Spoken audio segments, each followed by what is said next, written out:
We don't know who we are, what we are, where we came from, or any of those things. And, you know, the life is an unbroken chain going back 3.5 billion years. It's an absolutely unbelievable thing. Every single one of your ancestors reproduced successfully for 3.5 billion years. It's absolutely unbelievable.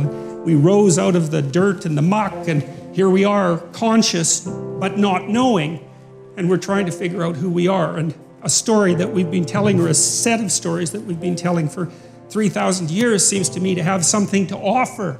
It certainly seems to me that the archaeological evidence, for example, suggests that the really old stories the Bible begins with are at least that old, and likely embedded in a prehistory that's far older than that.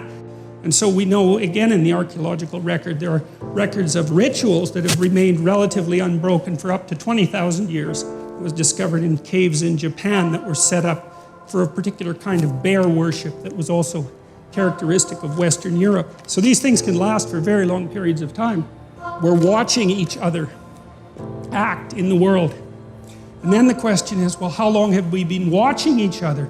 That's some hundreds of millions of years, perhaps longer than that. We've been watching each other, trying to figure out what we're up to across that entire span of time. And some of that knowledge is built right into our bodies.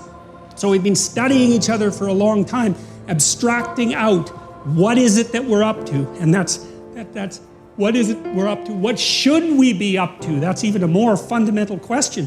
If you're going to live in the world and you're going to do it properly, what does properly mean, and how is it that you might go about that?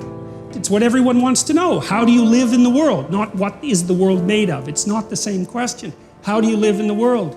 It's the eternal question of human beings. And I guess we're the only species that has ever really asked that question, because all the other animals, they just go and do whatever they do. Not us. It's a question for us. We have to become aware of it. We have to be able to speak it. God only knows why. But that seems to be the situation. We act. That acting is shaped by the world. That acting is shaped by society into something that we don't understand, but that we can model.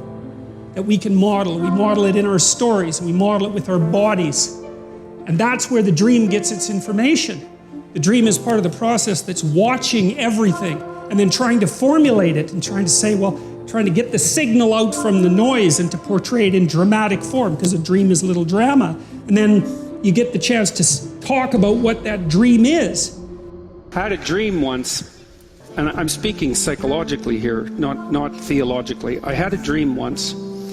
I was in the cemetery of an old church, an old cathedral, surrounded by the graves, and there were indentations in the grounds where all the graves were, and all of a sudden the graves started to open, and it was a graveyard where great people, great men of the past had been buried. And so grave opened, and an armed king stood up, and then another grave opened and another armed king stood up, and this happened all around me. And these were very formidable figures, right? They were the great heroes of the past. And after a number of them appeared on the scene, they looked around and saw each other, and being warrior types, they immediately started to fight. And the question is, what stops the great kings of the past from fighting? And I had a revelation after the dream.